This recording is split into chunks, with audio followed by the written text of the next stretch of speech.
Hello friends, आप सभी का फिर से एक बार स्वागत है डिटेल्स फार्माकोलॉजी में।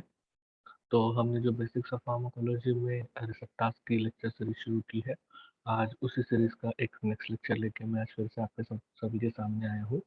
तो बिना देरी किए शुरू करते हैं हमारा तीसरा रिसेप्टर टाइप, जिसका नाम है एंजाइम लिंक्ड रिसेप्टर। तो दोस्तों, आपको याद होगा कि इससे पहले वाले लेक्चर्स में हमने ये देखा है कि अलग अलग कौन से टाइप के रिसेप्टर्स होते हैं। तो बेसिकली हमने रिसेप्टर के डेफिनेशन देखी। इसके बाद में सबसे पहला हमने देखा था आयन चैनल रिसेप्टर, जो कि होता है जिसमें सिंपल जो भी पॉजिटिवली या फिर निगेटिवली चार्ज्ड आयंस रहते हैं, जो हमारी बॉडी के हर एक छोटे से छोटे मूवमेंट में भी बहुत इंपॉर्टेंट रोल प्ले करते हैं। वो इस चैनल के थ्रू सेल के अंदर या बाहर ट्रैवल करते हैं। फिर दूसरा चैनल हमने देखा था ligand gated ion channel receptor, जिसमें क्या होता है कि यहाँ पे यही आयन चैनल्स को खोलने के लिए किसी एक लिगैंड की जरूरत होती है, जो कि आयंस की एंट्री को रेस्ट्रिक्टेड रख सकता है। ठीक है। अब इसके आगे का तीसरा टाइप हम लोग देखते हैं एंजाइम लिंक्ड रिसेप्टर्स। ठीक है। तो दोस्तों, एक बात हमेशा याद रखोगे, जैसे जैसे हम लोग रिसेप्टर्स के अंदर अंदर जा रहे हैं, तो इसके जो टाइप्स है ना, जैसे जैसे इसके टाइप्स में हम लोग आगे बढ़ते हैं, वैसे वैसे इसका मैकेनिज्म जो है ये एक स्टेप आगे जाता है। जैसे कि आपने पहले देखा होगा कि आयन चैनल, जिसमें कोई मैकेनिज्म ही नहीं है, एक दरवाजा है, वहां से सब अंदर बाहर जा रहे हैं। फिर दूसरा हमने देखा कि आयन चैनल रिसेप्टर्स जो है उसको एक पहरेदार जैसे लगा दिया, जिसका नाम लगा दिया हम लोगों ने कि ligand gated ion channel receptor. Right. तो वहां पे जो है एंट्री जो है वो थोड़ी बहुत रेस्ट्रिक्टेड हो गई, ताकि सिर्फ स्पेसिफिक रीजन के लिए और स्पेसिफिक वजह से ही वो रिसेप्टर खुले और उसमें से आयंस का एक्सचेंज हो। अभी इसके जब हम लोग आगे जाते हैं, तो ये तीसरे टाइप का रिसेप्टर आता है, जिसका नाम है एंजाइम लिंक्ड रिसेप्टर्स। ठीक है। तो नाम में ही आपको पता चल रहा होगा कि यहाँ पे ये जो लिगैंड रहेगा, जो हमने सेकेंड टाइप में देखा है, वो लिगैंड यहाँ पे एंजाइम से रिप्लेस कर दिया जाता है। अभी एंजाइम का मतलब क्या है? हम सभी ने एंजाइम के बारे में ट्वेल्थ स्टैंडर्ड से लेके कहीं ना कहीं सुना है, लेकिन फिर भी एक बार अगर उसको देखें तो एंजाइम एक ऐसा केमिकल स्ट्रक्चर होता है जो कि किसी केमिकल स्ट्रक्चर के ब्रेकडाउन में या फिर उसको रॉ फॉर्म से प्रोडक्ट फॉर्म में कन्वर्ट करने में काम में आता है। ठीक है। तो हमेशा ये चीज आपको ध्यान में होनी चाहिए कि जो भी ड्रग्स या फिर जो भी खाना हम लोग खाते हैं, उसका जो मेटाबॉलिज्म यानी कि ब्रेकडाउन होता है, वो होता है इन एंजाइम्स के जरिए। राइट। जैसे कि अगर हम लोग किसी ड्रग्स के बारे में बात करेंगे, तो अगर हम सिंपल एग्जांपल लेते हैं एसिटाइल कोलिन, जो कि एक न्यूरोट्रांसमीटर है, और हमारे बॉडी में जितने भी सारे स्मूथ मसल्स हैं उनके कॉन्ट्रैक्शन एंड रिलैक्सेशन को ये एसिटाइल कोलिन जो है ये कंट्रोल करता है। राइट। तो अगर हम लोग इसका मैकेनिज्म देखते हैं, तो इसके मैकेनिज्म में आपको ये देखने मिलेगा कि जब भी ये एसिटाइल कोलिन अपना काम खत्म करता है, उसके बाद में वहां पे एसिटाइल कोलिन ईस्टरेज नाम का एक रिसेप्टर सॉरी एंजाइम होता है। ये जो एंजाइम है, ये एसिटाइल कोलिन को acetyl coenzyme A and choline, ऐसे दो हिस्सों में इसको मेटाबोलाइज कर देता है। राइट। अगर हम लोग वही खाने की बात करते हैं, तो खाने के बारे में जब हम लोग देखते हैं, तो आपके सलाइवा से ही ग्लूकोज का ब्रेकडाउन होना शुरू हो जाता है। राइट। जो भी शुगर या फिर कार्बोहाइड्रेट्स हम लोग खाते हैं, तो उसका जो भी ब्रेकडाउन होता है, वो आपके सलाइवरी एंजाइम से शुरू हो जाता है, और वो ब्रेकडाउन होने के बाद में उसको ऐसे ग्लूकोज में कन्वर्ट कर दिया जाता है जो कि एब्जॉर्ब हो सके। क्योंकि हमें ये तो मालूम है, अगर आपने जैसे राइस खाया, तो राइस एज सच वहाँ पे हमारे बॉडी में जाने के बाद में एब्जॉर्ब होता है क्या? डेफिनेटली नहीं। उसको ब्रेक डाउन करके ऐसे फॉर्म में कन्वर्ट कर दिया जाता है कि वो वहाँ पे जाके एब्जॉर्ब हो सके। राइट। तो वहाँ पे फंक्शन आता है एंजाइम का। तो जैसे हम लोग न्यूरोट्रांसमीटर्स या फिर रिसेप्टर्स के बारे में बोलते हैं, उसी तरह से ये जो एंजाइम लिंक्ड रिसेप्टर्स होते हैं ना, ये एंजाइम लिंक्ड रिसेप्टर्स भी हमारे बॉडी में through out the body present रहते हैं। और कुछ कुछ एंजाइम जो होते हैं वो फ्री एंजाइम फॉर्म में भी प्रेजेंट रहते हैं। इसका मतलब ये नहीं होता कि अगर हम लोग एंजाइम लिंक्ड रिसेप्टर पढ़ रहे हैं, तो इसका मतलब ऐसा बिल्कुल भी नहीं है कि सिर्फ और सिर्फ जो एंजाइम्स है वो रिसेप्टर को लिंक्ड फॉर्मेट में ही प्रेज़ेंट रहेंगे, तो ऐसा नहीं होता। जो फ्री एंजाइम्स है, वो हर एक एंजाइम अपना-अपना फंक्शन बॉडी में करता ही रहता है, लेकिन कोई-कोई स्पेसिफिक लोकेशंस पे जहाँ पे कोई भी चीज़ को अगर बॉडी सेल्स के अंदर एक्सेप्ट करना है, तो उसका ब्रेकडाउन होना बहुत ज़्यादा ज़रूरी होता है।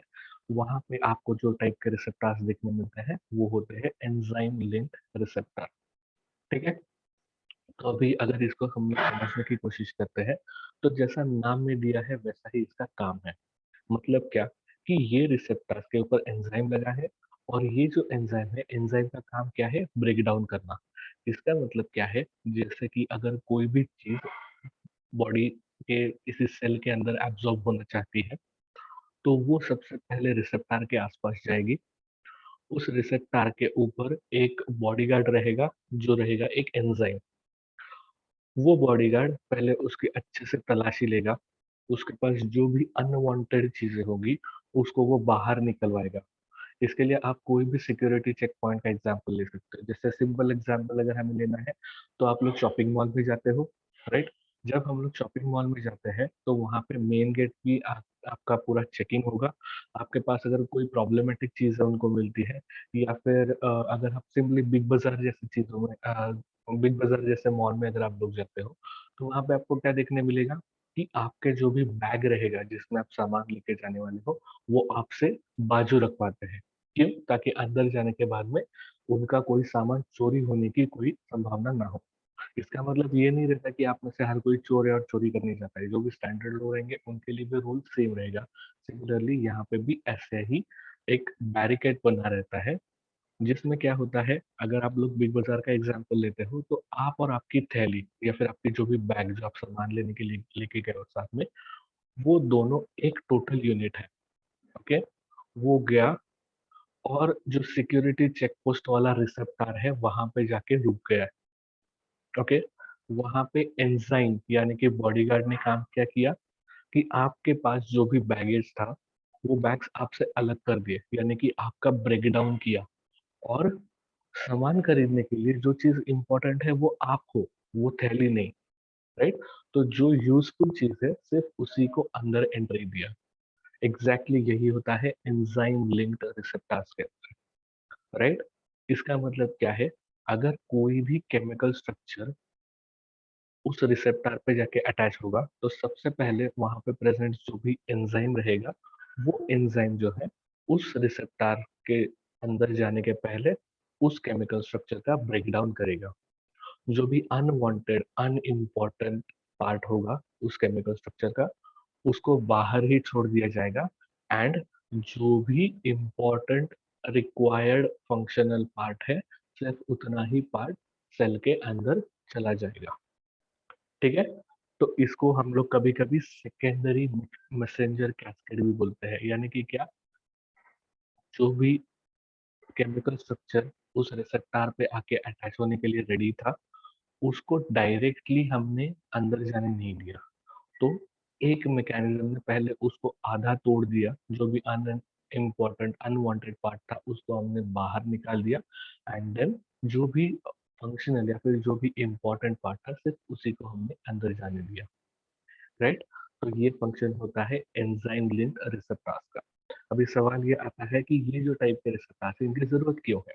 अगर हमारी बॉडी में हम लोग देखते हैं तो हमारे बॉडी में ऑलरेडी बहुत सारे एंजाइम्स हैं। मैंने आपको बोला कि अगर हम लोग खाना भी खाते हैं तो उसके लिए लगने वाले जो लाइपेज़ एंजाइम्स रहते हैं, वो हमारे सलाइवा से ही शुरुआत हो जाते हैं, राइट? तो इसका मतलब क्या है कि जो भी चीज़ बॉडी के अंदर एब्ज़ॉर्ब हो जाएगी, उसके बाद में वो पहले मेटाबोलाइज़ हो जाएगी किसी न किसी एंजाइम के ज़रिए एंड उसके बाद में ही उसका एब्ज़ॉर्प्शन होगा, राइट?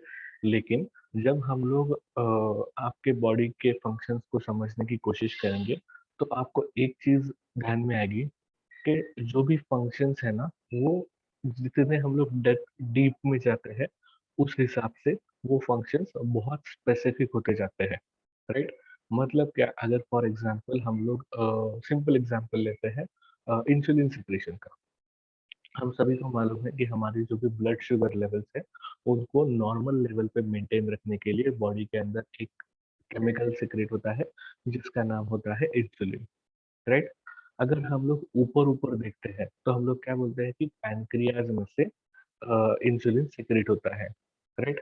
क्या इसका मतलब ये है कि पैनक्रिया में जितने भी सारे सेल्स हैं, वो सारे के सारे इंसुलिन सेक्रेट करते हैं? नहीं।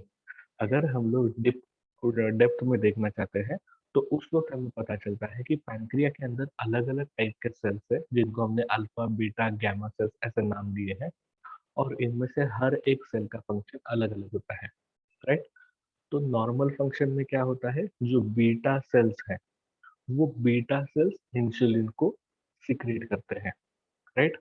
उसमें भी अगर हम लोग देखेंगे तो अल्फा सेल्स का फंक्शन हमें अलग देखने मिलेगा, बीटा सेल्स का फंक्शन अलग देखने मिलेगा और बॉडी के अंदर जो है हर एक केमिकल्स का बैलेंस बना रहता है। तो जब अल्फा सेल्स काम कर रहे हैं तब बीटा सेल्स काम नहीं करेंगे, जब बीटा सेल्स काम कर रहे हैं तब अल्फा सेल्स काम नहीं करेंगे। इस तरह से हमारे बॉडी में सारे मैकेनिज्म जो होते हैं ये बैलेंस्ड फॉर्म में रहते हैं, राइट? तो ऐसे ही अगर हम लोग देखते हैं कि अगर आपको कोई भी मैकेनिज्म देखना है, जैसे कि हम लोग क्या बोलते हैं कि इंसुलिन की वजह से क्या हो रहा है, ग्लूकोज का ब्रेकडाउन हो जाता है, राइट? ग्लूकोज का ब्रेकडाउन हो जाता है, इसका मतलब क्या होता है कि वो जो ग्लूकोज है वो सेल्स के अंदर अपटेक हो जाता है, यानी कि जो भी इंडिविजुअल सेल्स है, राइट? तो उन इंडिविजुअल सेल्स के अंदर वो ग्लूकोज एब्जॉर्ब हो जाएगा और एब्जॉर्ब होने के बाद में उसका यूटिलाइजेशन हो जाएगा, क्योंकि ग्लूकोज जो है वो सेल के सर्वाइवल के लिए एनर्जी प्रोवाइड करता है, राइट? तो हमने इसके पहले 2 टाइप के रिसेप्टर्स देखे, एक आयन चैनल रिसेप्टर देखा और दूसरा ligand gated ion channel receptor देखा, राइट? अगर हम लोग ग्लूकोज़ की बात करते हैं, तो ग्लूकोज़ आपको आयोनिक फॉर्म में मिल सकता है क्या? आयोनिक फॉर्म यानी कि क्या? अगर हम लोग सोडियम क्लोराइड को पानी में डिसॉल्व करेंगे, तो वो सोडियम आयन्स अलग बनेंगे, क्लोराइड आयन्स अलग बनेंगे, उनके आयन्स तैयार हो जाते हैं। लेकिन वैसे ग्लूकोज़ का है क्या? नहीं। तो जो भी ऐसे केमिकल स्ट्रक्चर्स रहेंगे, जो भी नॉन आयोनिक फॉर्म में प्रेज़ेंट रहेंगे, उनको एब्ज़ॉर्ब करने के लिए एंजाइम लिंक्ड रिसेप्टर्स एंड उसके आगे जो हम लोग नेक्स्ट में देखेंगे जी प्रोटीन कपल्ड रिसेप्टर्स, ऐसे टाइप के रिसेप्टर्स हमारे बॉडी सेल्स में प्रेज़ेंट होते हैं, राइट? तो जैसे अगर हम लोग सोचो कि किसी भी इंडिविजुअल सेल के रिसेप्टर को अगर हम लोग देखते हैं, राइट? तो उस रिसेप्टर में बहुत स्पेसिफिकली गेट्स रहेंगे कि सिर्फ अगर ग्लूकोज का स्ट्रक्चर है तो ग्लूकोज ही उसके अंदर आ सकता है। हम लोग शुगर जब बोलते हैं तो शुगर के अलग-अलग टाइप्स होते हैं। जैसे कि अगर हम लोग बोले कि मैनोज़ है, लैक्टोज़ है, हेक्सोज़ है, ये सारे शुगर के ही टाइप्स हैं। लेकिन क्या हर सेल के अंदर लैक्टोज़, मैनोज़, ग्लूकोज़ सब कुछ एब्ज़ॉर्ब होगा? नहीं। वहाँ पे रिस्ट्रिक्शंस ये आते हैं कि हमारे बॉडी सेल्स के अंदर जब भी ग्लूकोज़ अपटेक होगा, तो उस ग्लूकोज़ उसको उसके लिए वो जो शुगर है वो ग्लूकोज़ फॉर्म में प्रेज़ेंट होना बहुत ज़्यादा ज़रूरी होता है, राइट? और आपको कभी भी मालूम नहीं है कि आपने जो भी खाना खाया, वो 100% ग्लूकोज़ में ही कन्वर्ट हो रहा है या फिर हो सकता है वो लैक्टोज़ या फिर मैनोज़ या फिर हेक्टोज़ या फिर किसी और शुगर फॉर्म में कन्वर्ट हो रहा है, राइट?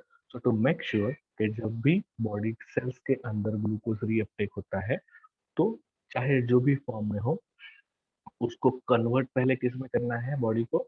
ग्लूकोज़ फॉर्म में कन्वर्ट करना है एंड जब वो ग्लूकोज़ फॉर्म में कन्वर्ट हो जाएगा, उसके बाद में ही उसको रिसेप्टर के थ्रू सेल के अंदर एंट्री मिल सकती है। ठीक है? So this is all about the enzyme linked receptor. I hope आपको ये बात अच्छे से समझ में आ गई होगी। फिर भी अगर आपको कोई डाउट्स है या फिर कोई आपको वीडियो में सुधार चाहते हैं, आपको कोई कमेंट करना है, देन प्लीज़ वीडियो के नीचे कमेंट करना एंड नेक्स्ट जल्दी ही हम लोग जी प्रोटीन का प्रोडक्ट रिसेप्टर के वीडियो में फिर से मिलेंगे। तब तक के लिए thank you. Please do like and subscribe the channel.